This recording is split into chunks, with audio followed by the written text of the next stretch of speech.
O cómo pueden sufrir una hipertrofia excéntrica, ¿no? Aumenta el grosor o aumenta el ratio, se dilata o aumenta el grosor de los ventrículos. Ahora vamos a continuar con esos conceptos.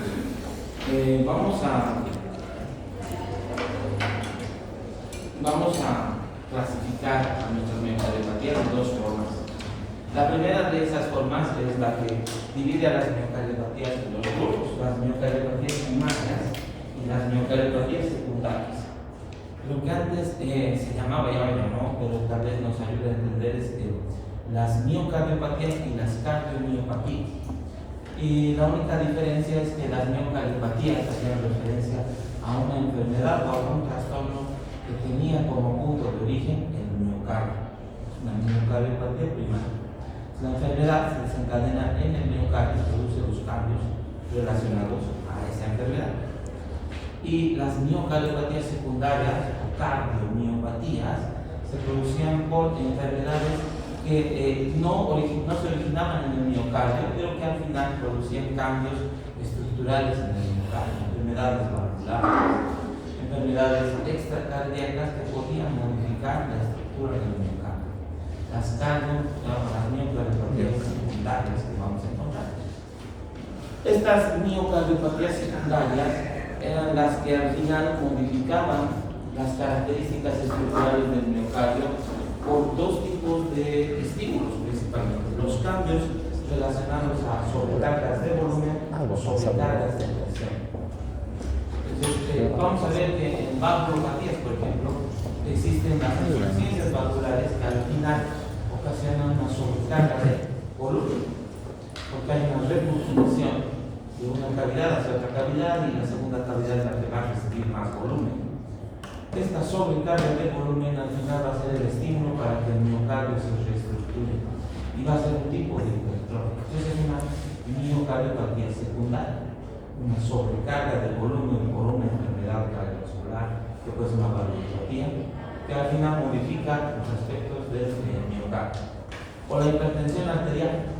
La hipertensión arterial igual va a ser un tipo de sobrecarga de presión. Y también la hipertensión arterial va a remodelar o reestructurar las características del miocardio. La hipertrofia de tipo concéntrica, el aumentar el grosor del ventrículo del miocardio. Nosotros ahora vamos a hablar específicamente de las miocardiopatías primarias, ¿ya? Que van a ser aquellas enfermedades que tienen como punto de origen específicamente el miocardio y que pueden ser de causa genética adquirida o genética con antecedentes familiares, o pueden ser causas de enfermedades que inician en el miocardio pero que pueden ser de causas adquiridas, como por ejemplo la enfermedad de Chagas.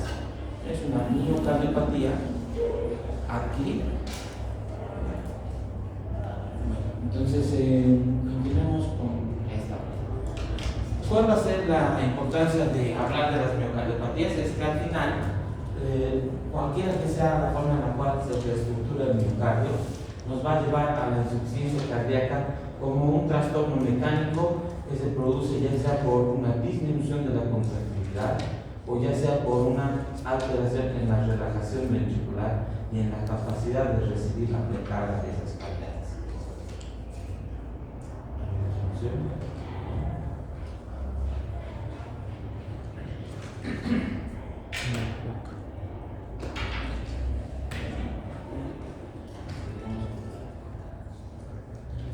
Entonces, estas miocardiopatías pueden producir insuficiencia cardíaca por alguno de estos mecanismos: un cambio en la contractilidad, un cambio en la relajación, pero además estas nuevas o estas modificaciones de la estructura del miocardio y esta hipertrofia que puede ser concéntrica y se va a engrosar el miocardio, o esa hipertrofia que puede ser excéntrica y el miocardio se va a dilatar, va a producir además con mayor frecuencia trastornos en la conducción eléctrica y por tanto una mayor frecuencia de que estos pacientes presenten arritmia cardíaca.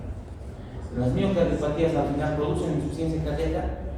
Sí, porque alteran la mecánica y hay miocardiopatías que disminuyen la contractilidad y por tanto van a ser causantes de insuficiencia cardíaca con fracción de eyección disminuir si la contractilidad se altera. o van a haber o existirán miocardiopatías que alteren la relajación ventricular y por tanto causen insuficiencia cardíaca con fracción de eyección normal o conservada, ¿no?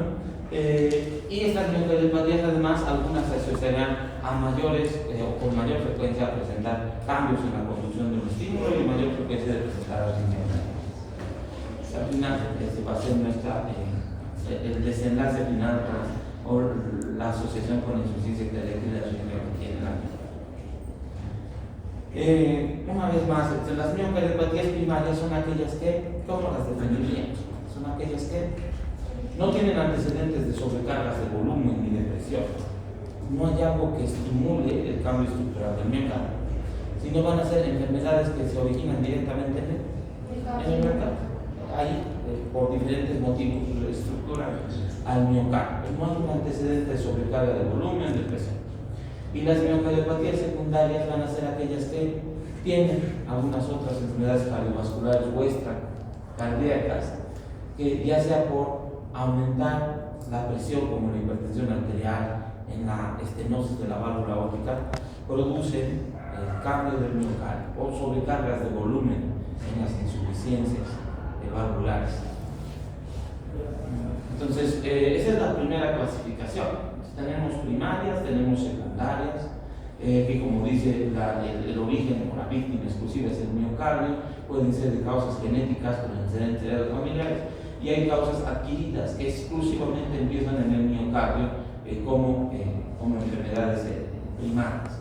Las secundarias son el resultado de algo, una sobreestimulación, un aumento de presiones, un aumento de sobrecarga de volumen, sobrecarga de presión o enfermedades extracardíacas que van a modificar los cambios en el miocardio. Esta clasificación es de la luego se ha modificado, no se ha modificado, sino que hay una clasificación que también nos va a ayudar a entender mejor las miocardiopatías, que está relacionada principalmente al fenotipo ecocardiográfico, y eso representa que se modifica en relación a las características que podamos ver en el ecocardiograma. En el ecocardiograma las miocardiopatías van a ser reportadas como dilatadas, hipertróficas o restrictivas. Además de que existen algunas otras dos miocardiopatías más, la ritmogénica del ventrículo derecho y la no dilatada del ventrículo izquierdo, por un trastorno en la compactación del ventrículo izquierdo, que son dos tipos de miocardiopatías raras, poco frecuentes. Pero según el fenotipo y cómo identificamos estas miocardiopatías en el ecocardiograma, además de clasificar en primarias, secundarias, primarias que pueden ser adquiridas o pueden ser genéticas, las secundarias o sobrecarga de volumen o sobrecarga de presión, vamos a poder diferenciar por el ecocardiograma las miocardiopatías dilatadas, hipertróficas y restrictivas principalmente. Estas miocardiopatías, estas tres principales que vamos a ver, también podemos relacionar con esta clasificación, porque vamos a tener miocardiopatías dilatadas que tengan un origen primario, problemas del corazón, el miocardio. Y estas primarias a su vez pueden ser genéticas, que en gran parte eran consideradas como miocardiopatías idiopáticas, pero no sabías por qué se dilataba un corazón, o porque pueden existir miocardiopatías primarias adquiridas que causen dilatación, y esas miocardiopatías en nuestro entorno principalmente va a ser la enfermedad de Chagas. ¿Dilata el corazón? Sí, es por el fenotipo, es una miocardiopatía dilatada. Por si es primaria o secundaria, el origen es el miocardio, es primaria. ¿Es genética o es adquirida? Adquirida, porque es un cuadro parasitario, una infección. Ese va a ser el ejemplo de una dilatada de causa primaria, no genética, de manera adquirida. Y también podemos encontrar miocardiopatías dilatadas de origen secundario, también, que están por sobrecarga de volumen. ¿Se acuerdan que la insuficiencia cardíaca del paciente que retiene más volumen al final, qué produce? ¿Qué va a pasar con ese ventrículo? Se va a dilatar. Esa es una miocardiopatía dilatada, secundaria o adquirida. Secundaria, que hay una causa que está causando la retención del volumen, y ese paciente al final se va a dilatar, pero por una causa ajena al miocardio, una causa que puede ser cardiovascular o extracardíaca. Estas miocardiopatías que hemos dicho que son tres, entonces tenemos la dilatada, la hipertrófica y la restrictiva, van a tener ciertas características. Esta va a resumir las otras de las. Las dilatadas, hemos dicho que las miocardiopatías producen insuficiencia cardíaca porque cambian el funcionamiento mecánico. Las dilatadas se van a caracterizar porque la contractibilidad disminuye. Entonces, el tipo de insuficiencia cardíaca que desencadena es una insuficiencia de tipo sistólica, con una fracción de eyección disminuida. La característica en el espesor del ventrículo va a ser un espesor que va a ser normal, va a estar retrasado. El problema no va a ser el engrosamiento del miocardio, sino va a ser un aumento del radio, la dilatación de las arterias. Las otras dos, la hipertrófica y la restrictiva, producen insuficiencia cardíaca, pero el problema no es una disminución de la congelación, sino el problema va a ser la relajación. ¿Cuál sería el problema? Relajación. Aumento de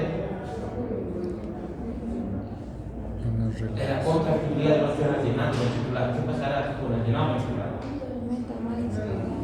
¿Qué pasa con el llenado ventricular? Hipertrófica, restrictiva. Disminuye el llenado ventricular. Este tipo de que son insuficiencias cardíacas de tipo diastólico. El problema es la diástole, el llenado ventricular, porque son miocardios que están hipertrofiados, que están con paredes engrosadas, no van a poder recibir la misma precarga, o son miocardios que están infiltrados y son restrictivas y tampoco no pueden recibir una precarga normal. Los producen una insuficiencia cardíaca de tipo diastólico, con fracción de eyección normal o disminuye. La sistólica es disminuida, las diastólicas normal, con fracción de eyección normal, o en algunos casos ligeramente aumentada, porque el problema aquí no es la contracción, sino es la relajación. La contracción va a ser excesiva, incluso va a ser más aumentada, o mantener baja contracción. Y en relación al espesor de la pared, ¿qué es lo que va a pasar? La hipertrófica va a estar muy engrosada, y la restrictiva puede ser normal o ligeramente engrosada. En la restrictiva lo que más predomina es la rigidez de la pared más que el engrosamiento. Entonces, así tenemos a nuestras miocardiopatías. Vamos a ver, y también habíamos dicho que hay una rimogénica del ventrículo derecho que tiene una característica que es la infiltración del tejido adiposo y además la facilidad con la cual se producen las líneas cardíacas y las líneas de difícil control, y la de no compactación del ventrículo izquierdo, que también produce un tipo de miocardiopatía dilatada y también muy arritmia, que son dos causas que no son tan comunes. Para nosotros vamos a encontrar nuestra dilatada, nuestra hipertrófica y nuestra restrictiva. No sé si hasta aquí está bien esta parte, sí. Nuestras miocardiopatías son primarias, sí. Las primarias, el origen es el miocardio. Las miocarditis serán primarias o secundarias. Miocarditis primarias. Es una causa viral generalmente. Pueden causar cambios estructurales, pueden causar una miocardiopatía dilatada. Las secundarias se producen por un estímulo, y ese estímulo va a ser sobrecargas de volumen o presión, que al final ese ventrículo lo reconfiguren para que pueda manejar estas sobrecargas, y tenga que engrosarse o tenga que aumentar en su radio y tenga que dilatarse. Ahora hablaremos de las miocardiopatías dilatadas. Vamos a hablar específicamente de las causas primarias, no están relacionadas a la sobrecarga de volumen. Estas miocardiopatías dilatadas primarias pueden ser de dos tipos, hemos dicho, ¿verdad? Unas que son las miocardiopatías dilatadas primarias de origen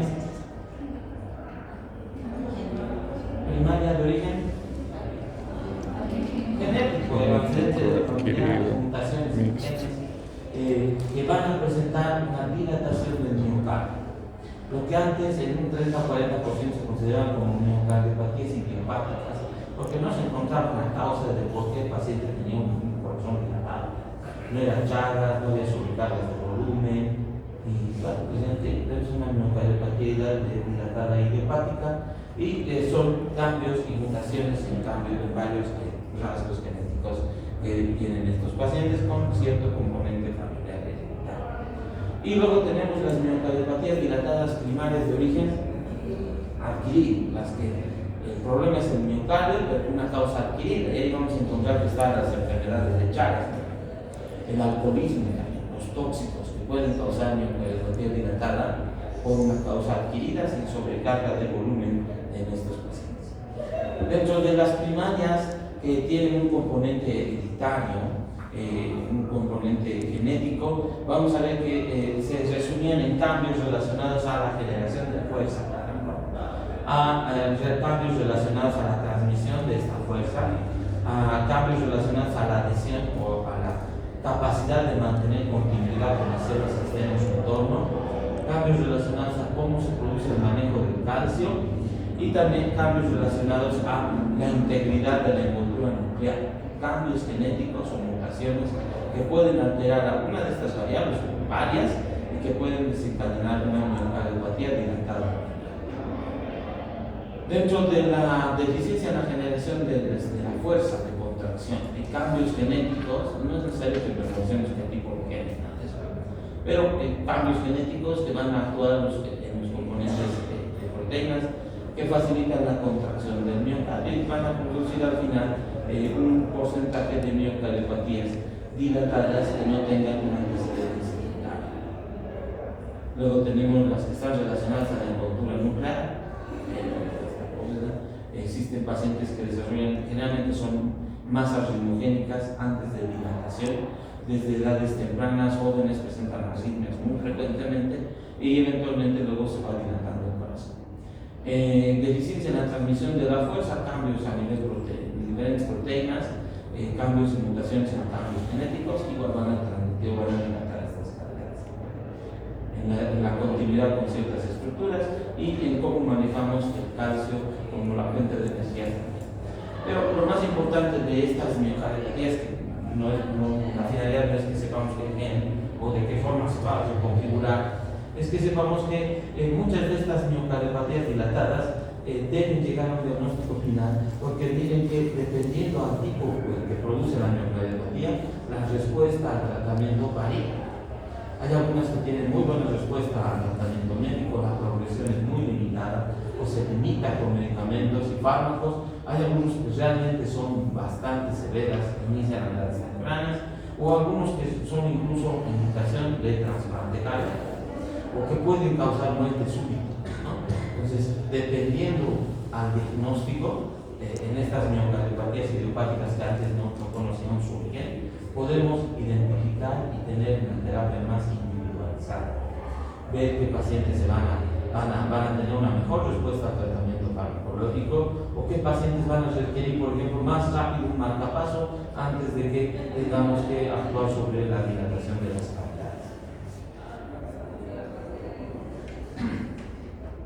Entonces, ahora la parte más importante, nuestras miocardiopatías dilatadas primarias de origen adquirido.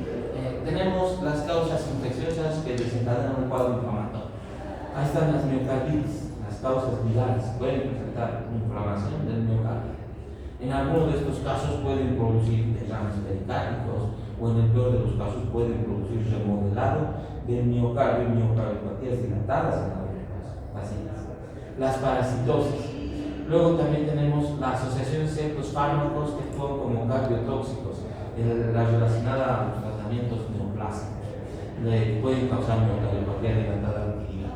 Y otras causas tenemos principalmente la miocardiopatía dilatada en el postparto, la miocardiopatía dilatada por la ingesta de bebidas alcohólicas, luego está la miocardiopatía dilatada secundaria a taquiarritmias.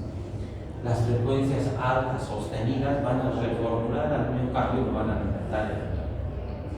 Dentro de las inflamatorias infecciosas tenemos los virus, las miocarditis, que pueden producir una miocardiopatía dilatada en un porcentaje pequeño, pero puede ser una causa de por qué un paciente tiene un corazón grande, hace insuficiencia cardíaca y no es Chagas. Una causa viral que en algún momento produce una miocarditis y ahora está causando una reorganización de su estructura y se está dilatando. La que generalmente vemos es la del Chagas, por una respuesta igual inmune, la formación de granulomas en el miocardio, y va a haber una destrucción y dilatación del corazón, no en todos los pacientes, pero sí va a haber una miocardiopatía dilatada por un proceso inflamatorio infeccioso por un parásito que es la enfermedad de Chagas. Algunas bacterias, la difteria, las espiroquetas también, y los cuadros virales que pueden pasar de manera sutil con un dolor que puede ser muy sutil, que nadie se da cuenta. Una gripe puede causar miocarditis. Sí. ¿Sí? Puede causar una miocarditis. El COVID también causaba miocarditis. Que en muchos de los casos, no sé si hay algún estudio que diga cuántos han ido a miocardiopatía dilatada, pero veremos seguramente con el tiempo cuántos han avanzado. Pero puede causar inflamación en el miocardio, no siempre van a dilatarse, pero hay muchas causas virales que pueden causar inflamación en el miocardio y pueden al final producir una miocardiopatía dilatada. Enfermedades de Chagas, enfermedades por otras causas, piroquetas. Estos son fármacos, los antineoplásicos, que pueden también producir dilatación, un daño estructural directo y la dilatación de estos pacientes oncológicos.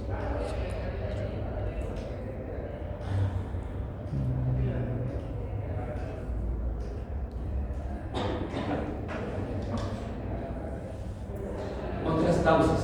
Aquí tenemos la de los tóxicos, el etanol, el consumo de alcohol, con ciertas características en relación a cuánto de alcohol, por qué tiempo, por cuánto de tiempo. Igual puede producir una miocardiopatía dilatada, la ingesta de cocaína también puede producir una miocardiopatía dilatada y cardiopatía isquémica. Las miocardiopatías periparto igual producen la sobrecarga de volumen, dilatación y un cierto porcentaje de mujeres que desarrollan después del parto pueden presentar una miocardiopatía dilatada sostenida, y las que se producen por sobrecarga de estimulación en las taquiarritmias eventualmente producen dilatación de las arterias. Las periparto, hasta los 6 meses, a partir de eso, un 50% de las mujeres pueden recuperar la funcionalidad y el miocardio también va a volver a sus dimensiones normales. ¿Por qué es importante que también podamos diferenciar estas miocardiopatías? Es que miren que algunas sí pueden tener o van a ser reversibles. Por ejemplo, la miocardiopatía asociada a tóxicos como es la ingesta de alcohol. Miren que el retirar la ingesta de bebidas alcohólicas puede causar que estas lesiones de dilatación sean reversibles. Y algunas no, lamentablemente las causas virales no hay una reversibilidad, es baja, generalmente el remodelado es constante y con el tiempo van a dilatarse. Hay ciertos fármacos también, los antineoplásicos también, pero hay algunas que sí pueden revertirse, especialmente las que son tóxicas, la del alcohol, o si es que revertimos la arritmia y corregimos esa arritmia, evitamos que eventualmente este paciente se quede. ¿Qué características va a tener la miocardiopatía dilatada? Al final solo se dilata el ventrículo izquierdo, se dilatan todas las cavidades.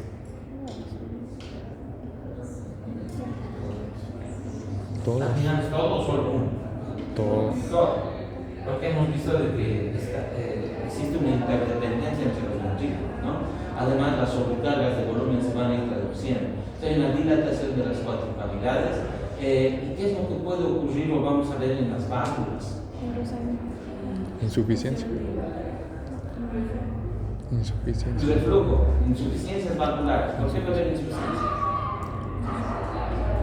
¿Por qué va a haber insuficiencias valvulares?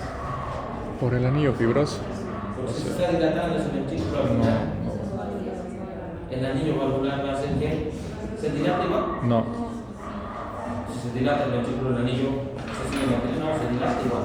Y eso que va a ocasionar en las válvulas que eventualmente no puedan mantener cierre en el momento en el que deberían estar cerradas, y al no existir un cierre adecuado, va a haber una regurgitación de un flujo de sangre hacia la cavidad que está por encima.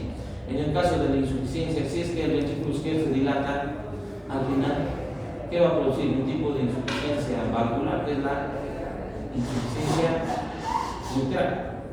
¿Hacia dónde va a ir el reflujo de sangre? Hacia la A la izquierda va a ganar Izquierda. más volumen, es una sobrecarga de volumen y va a desencadenar una miocardiopatía dilatada con un aumento del volumen, una sobrecarga de volumen y dilatación. En el ventrículo derecho ocurrirá lo mismo, más volumen, el anillo de la válvula tricuspide, ¿qué va a pasar? Se va a dilatar, va a haber reflujo, regurgitación, insuficiencia en el tricuspide. Estas valvulopatías, igual vamos a clasificar las valvulopatías en primarias y secundarias. Las primarias son las enfermedades que están exclusivamente en las válvulas y las secundarias van a ser las que son el resultado de otras enfermedades cardiovasculares. ¿Esta qué tipo de valvulopatía sería? Secundaria. ¿Ah? Secundaria. Secundaria. La miocardiopatía dilatada va a producir eventualmente las insuficiencias valvulares de origen secundario. La regurgitación hacia las cavidades izquierda, la auricular. ¿Por qué se produce la dilatación en estos pacientes?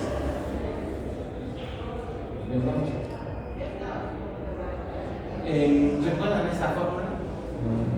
Es la tensión parietal. ¿Sí? La tensión parietal es el resultado de la presión dentro del ventrículo y el radio de las cavidades.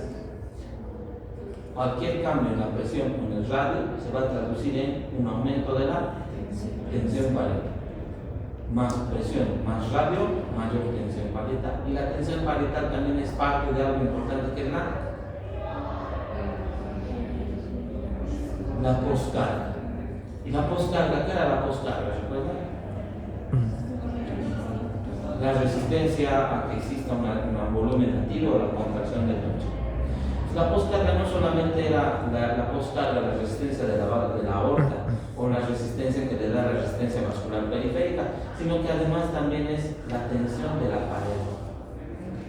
Todo que aumente la presión o aumente el radio, aumenta la tensión parietal, aumenta la poscarga y la resistencia para que exista una adecuada eyección de sangre.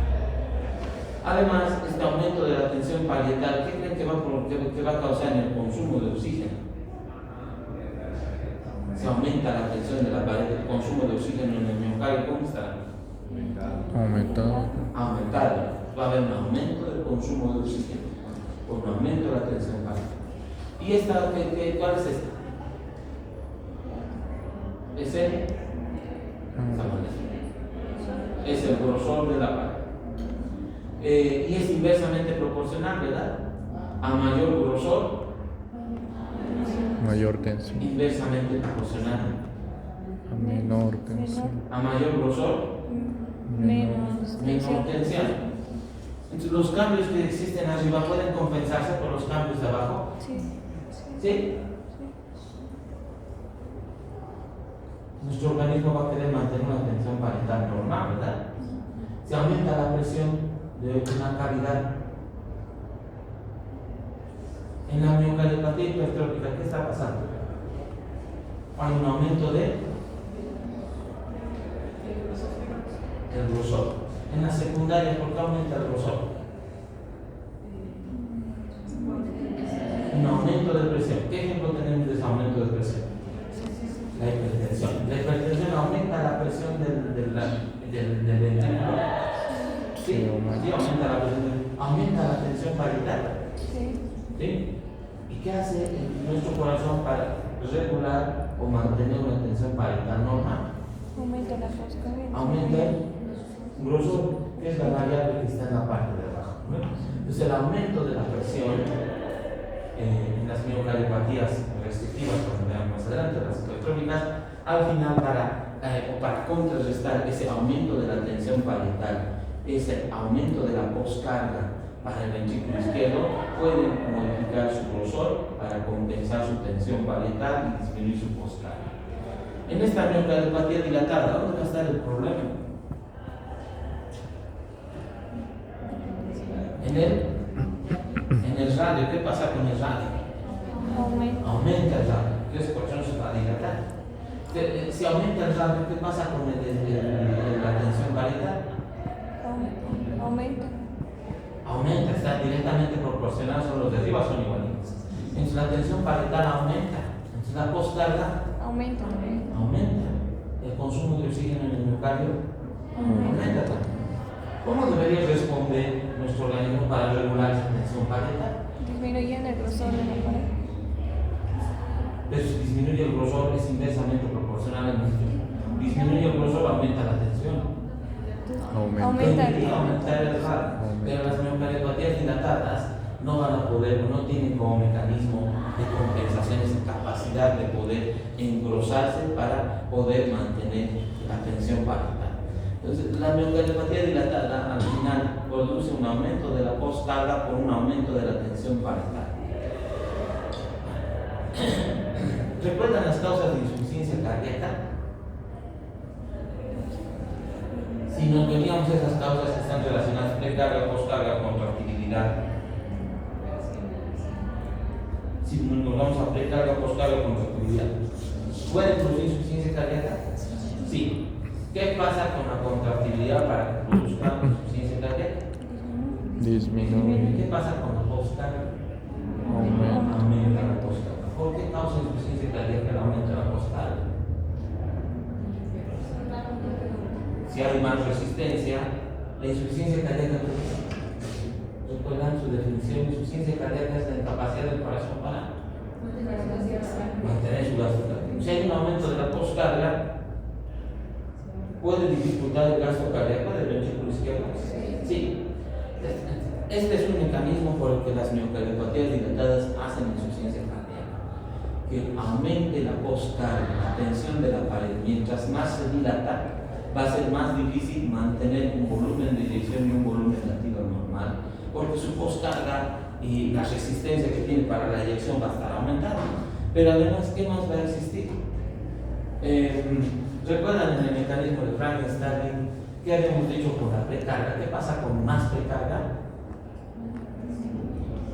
El corazón, en la insuficiencia cardíaca al final, para mantener su gasto cardíaco aumenta su precarga, más volumen, porque más volumen que va a causar más miocardio. Mayor dilatación. ¿No recuerdas Frankenstein? ¿Qué dice? Mayor dilatación. Mayor grado de expansión de la fibra nerviosa. A más precarga, a más dilatación, va a existir una mayor fuerza de contracción, un punto en el cual los filamentos de actina y miosina llegan a un punto más óptimo para generar más energía y por tanto un mecanismo de adaptación para nosotros, para nuestra insuficiencia cardíaca, era retener más volumen. Más precarga se contrae mejor, pero recibe más volumen, más precarga.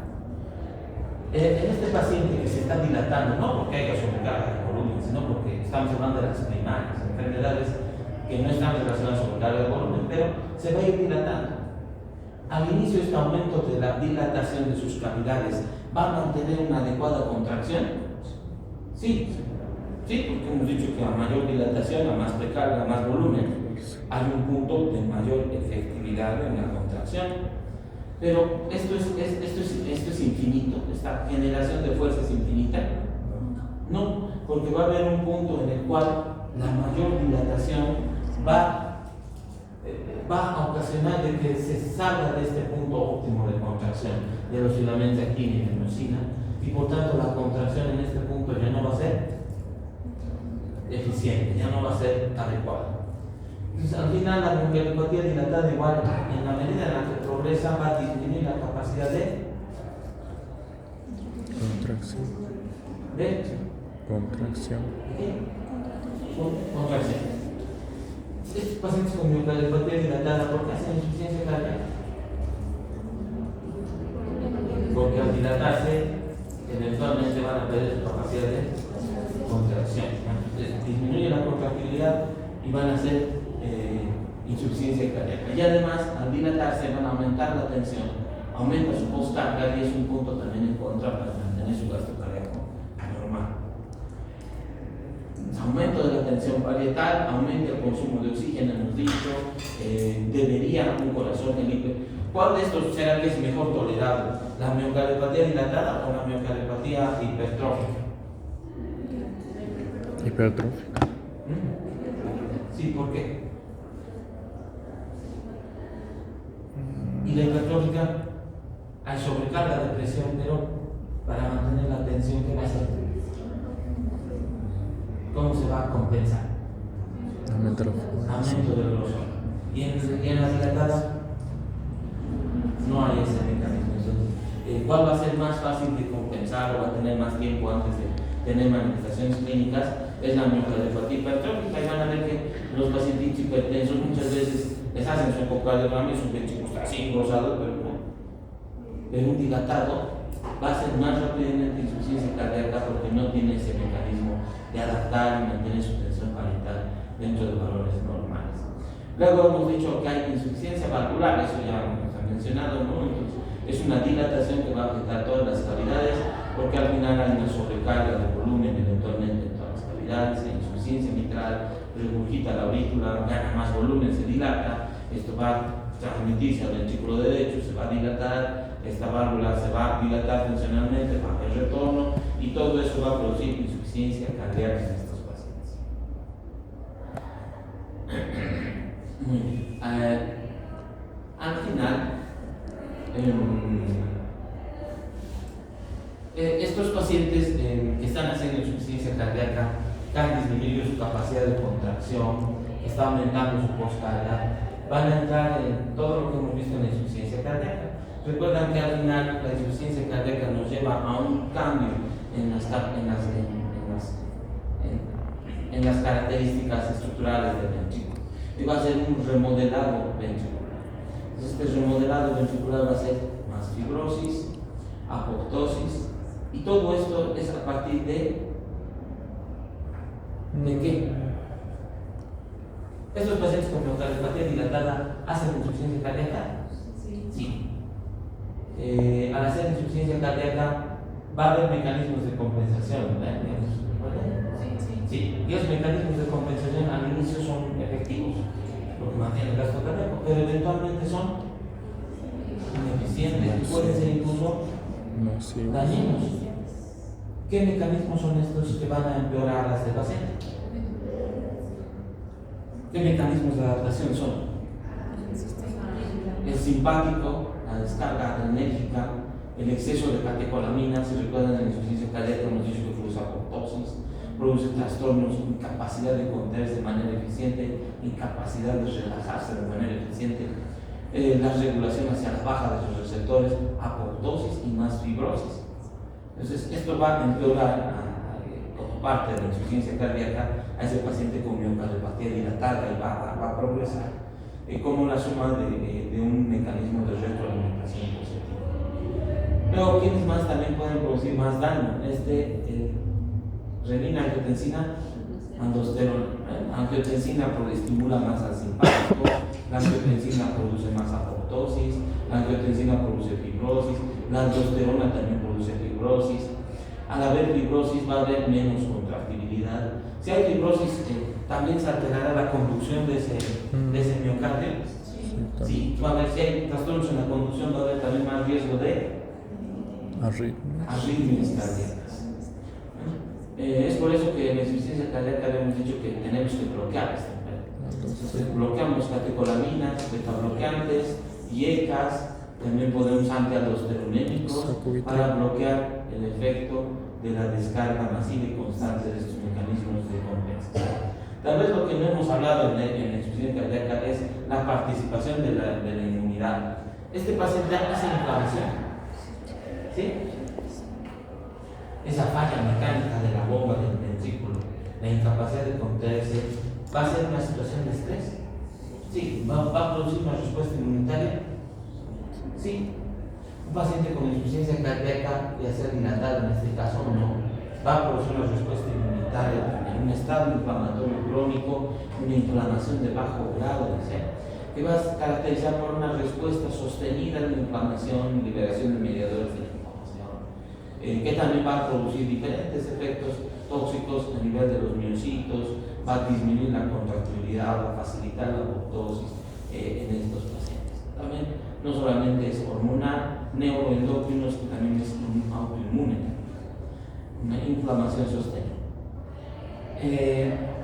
No sé si hasta aquí esta parte de la miocardiopatía dilatada está entendida. ¿Sí? Tenemos una miocardiopatía miocardiopatía dilatada primaria y otra secundaria. Las secundarias son por aumento de volumen, esos dilatos, causas externas o del corazón, pero que al final el miocardio solo tiene que responder dilatándose porque hay más volumen. Y las primarias son las que tienen su origen en el miocardio, genéticas, heredofamiliares, y las que más nos importan son las causas adquiridas, y ahí están llagas, las causas virales, los tóxicos. He visto que en Satán han registrado, han presentado una vez un pacientito con miocardiopatía dilatada, y el único antecedente que tenía era la ingesta de alcohol. Lo han presentado con una miocardiopatía dilatada por ingesta de etanol. Un señor que tenía brucelosis. Pero lo han presentado como miocardiopatía dilatada. ¿Qué sería de bueno en este paciente? Que si deja el alcohol puede ser reversible. ¿Por qué hace insuficiencia cardíaca las miocardiopatías dilatadas? Porque al dilatarse eventualmente va a perder su capacidad de contraerse, eso va por su insuficiencia cardíaca, disminuye el gasto cardíaco. Además, al dilatarse aumenta la poscarga, y al aumentar la poscarga el gasto cardíaco no puede expulsarse de manera fácilmente de ese ventrículo. Ahora, la miocardiopatía hipertrófica igual se puede dividir en primarias y en secundarias. Las secundarias van a ser por sobrecargas de Sobrecarga de volumen, aumenta la presión. de presión. Y aquí los ejemplos de secundarias más comunes que hemos dicho son la hipertensión arterial, la estenosis de la válvula aórtica, que es la valvulopatía más frecuente ahora en los viejitos. Estenosis. ¿Va a haber miocardiopatía hipertrófica? Sí, secundaria, por un aumento de la presión. Un ventrículo que tiene que vencer a una válvula que está calcificada, aumenta su presión y su miocardio va a terminar hipertrofiándose. O un paciente muy hipertenso que no se medica y el ventrículo tiene que hacer esfuerzo y se va a hipertrofiar, pero de causa secundaria, por un aumento o una sobrecarga de presión. Y las miocardiopatías hipertróficas de origen primaria, las que no tienen antecedentes de sobrecargas de presión, como dice ahí, no es la sobrecarga de presión crónica, no hay antecedentes de hipertensión arterial, no hay estenosis aórtica, que son las dos más frecuentes, pero va a haber una hipertrofia del ventrículo izquierdo, y estas generalmente van a ser de causa hereditaria, familiares, con un componente heredofamiliar. ¿En qué hemos visto esto principalmente? En los deportistas, en los que han de vivir en el deporte, que mueren de cáncer, ¿no? Entonces esos son pacientes que tienen la miocardiopatía hipertrófica. Antes de eso seguro en el anterior comercial, ¿por qué pensamos de que un paciente muere de cáncer o no piensa que es infartado? No es un infarto, la mayoría son por miocardiopatías hipertróficas. Miren, la frecuencia de una miocardiopatia hipertrófica es alta. Es de 1 por cada 500 habitantes. Hay un buen porcentaje de la población que tiene dentro de las características genéticas esta capacidad de poder hipertrofiar el miocardio. Esta miocardiopatia hipertrófica de causa primaria tiene una gran cantidad de componentes genéticos que pueden fallar, que al final, bueno, pueden ver aquí los tipos de genes que pueden alterarse, pero al final lo que va a repercutir más es en los cambios que producen estas mutaciones genéticas que producen el engrosamiento del ventrículo sin una causa que sea la sobrecarga de presión. Se va a ver por un estado de hipercontractibilidad sistólica sostenida, es decir, hay un estado de contractibilidad, un estado de contracción sostenida, que no existe un estado de relajación o de diástole normal. También va a haber esto va a desencadenar una disfunción diastólica y además una fibrosis y remodelado tisular en estos pacientes. Ahora, si es tan frecuente, ¿por qué no todos desarrollan miocardiopatía hipertrófica? Porque vamos a tener dos tipos de estos pacientes con miocardiopatía hipertrófica. Los que tengan un genotipo positivo, llegamos a identificar cuál es la causa genética. Y estos pacientes con fenotipo positivo, que tienen antecedentes familiares o han logrado hacer estudios para ver qué tipo de genes son los que pueden producir el miocardio que se hipertrofia, si tienen este genotipo positivo, se pueden presentar a edades tempranas de la vida, son manifestaciones clínicas más evidentes, más rápidas, hay un mayor engrosamiento ventricular, pero la característica es que es más del tabique interventricular en ambos casos. ¿Cómo me explico esto?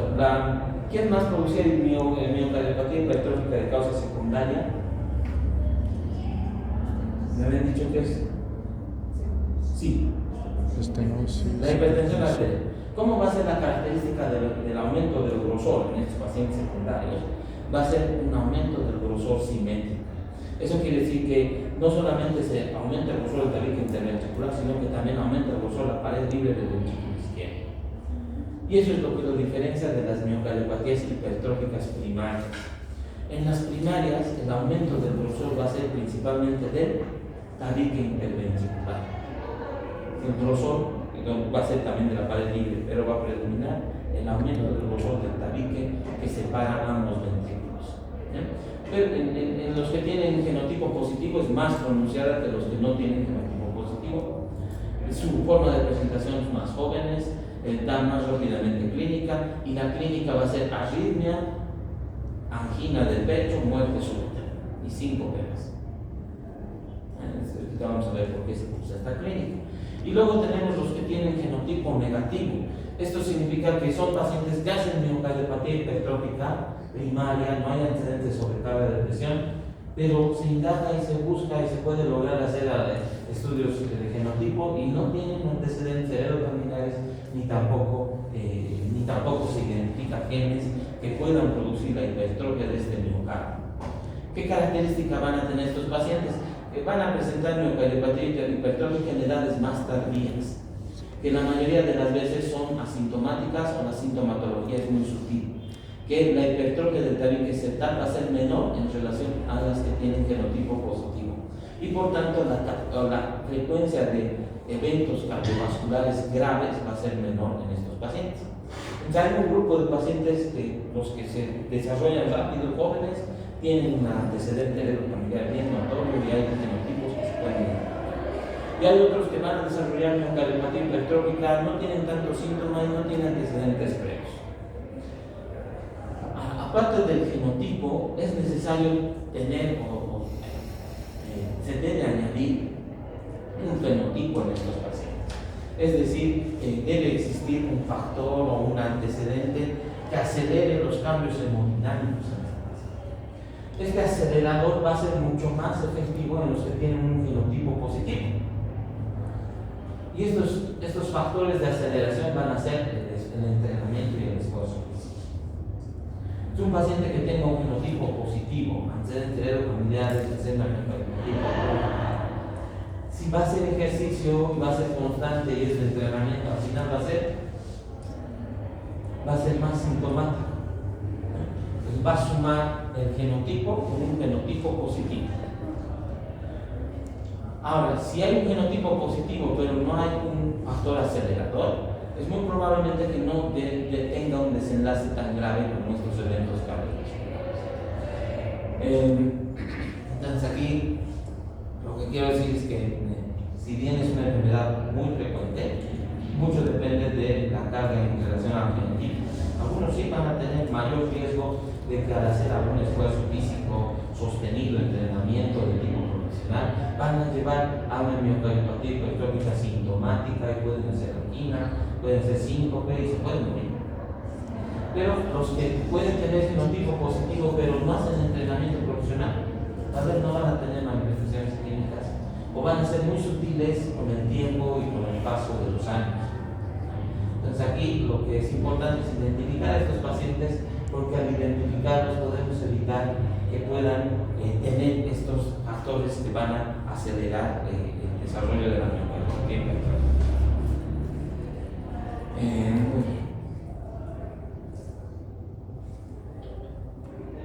Vamos a quedar aquí para que mañana empecemos esta parte de por qué se producen estos cambios.